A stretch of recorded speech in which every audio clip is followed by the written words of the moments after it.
Family tonight, the campaign comment and the real danger when you run a presidential candidate who thinks he's Joe Sixpack the plumber and a vice presidential candidate who thinks she is Huey Long. It's not that the rhetoric in a desperate flailing last week on the stump can get hyperbolic and dangerous. It's that each person on that campaign hears some of the giddying, hyperbolic and dangerous rhetoric and tries to top it. This has ended up, as it usually does, with one of the desperate candidates going so far to the right that they meet themselves coming back in the other direction. That'd be you, Governor Palin. You've finally done it. You've accused Obama of doing something wrong, of being something evil, something you boasted of doing and being yourself just 2 months ago. You try to figure out what this might have been while I go back and talk to those good people over there. The Republicans called Obama a neophyte, and then they picked a VP nominee with a tenth of Obama's experience. The Republicans called Obama a celebrity, and then they bought that nominee $150,000 in designer clothes. The Republican calls Obama a terrorist sympathizer, and then McCain said he was proud to be a friend of Gordon Liddy. It's like they've been unknowingly endowed with ESP and have been telling their own futures. And now the GOP has selected its last drum thump for the remainder of the campaign, although they said that about the last 17 drum thumps. Obama is a socialist.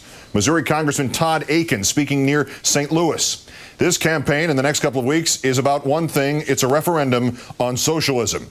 Arizona Senator John McCain, who is apparently still running for president, at Dayton, Ohio yesterday. Barack the redistributor. Then he realized that sounded like an auto part. So John McCain at Pottsville, Pennsylvania later yesterday, quote, Senator Obama is running to be redistributionist in chief. No, go back to the first one. Nobody you're talking to even understands what socialism means, Senator. Redistributionist is 6 syllables, and it sounds more like he's recycling newspapers or something. Go simpler, like Michelle Bachmann's only rival for least stable member of the House of Representatives did. Steve King, R. Iowa, 5th District, but 17th century. Warming up a crowd at a high school in Sioux City for Governor Palin on Saturday. King, who amazingly is still let out of the house each day without adult supervision, said of the Obama candidacy, quote, when you take a lurch to the left, you end up in a totalitarian dictatorship. There is no freedom to the left. It's always to our side of the aisle. We choose freedom and liberty.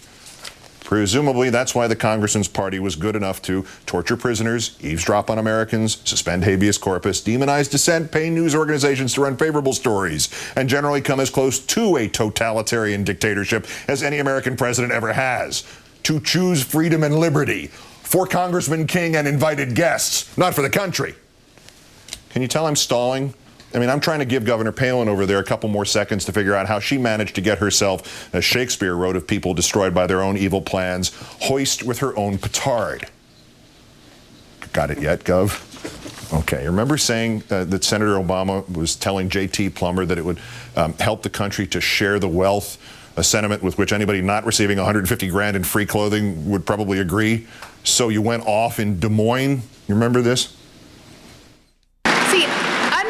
Government, more tax agenda, what you thought was yours would really start belonging to somebody else, to everybody else. If you thought your income, your property, your inventory, your investments were yours, no, they would really collectively belong to everybody. Higher taxes, more government, misusing the power to tax leads to government moving into the role of some believing that government then has to take care of us. And government kind of moving into the role as the other half of our family, making decisions for us. Now, they do this in other countries where the people are not free.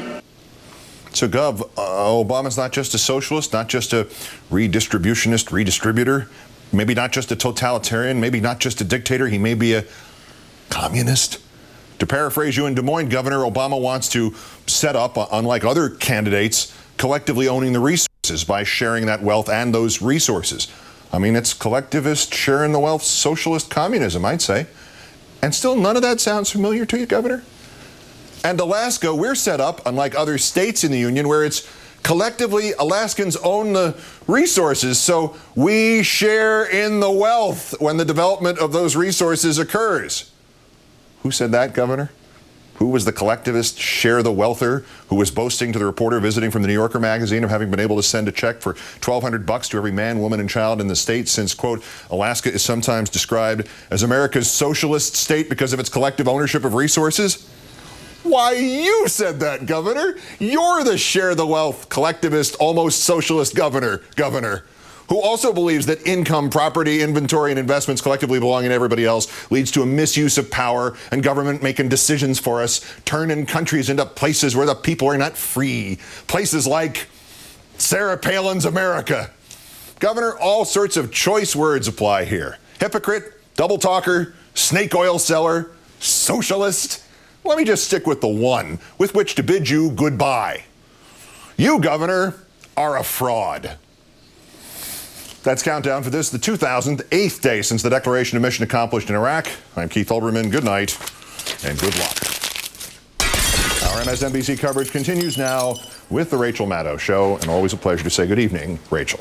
Good evening, Keith, and thank you. And thank you at home for staying with us for the next hour. A week to go, and we are still trying to figure out who's going to win the election. Tonight, a giant, awkward football metaphor.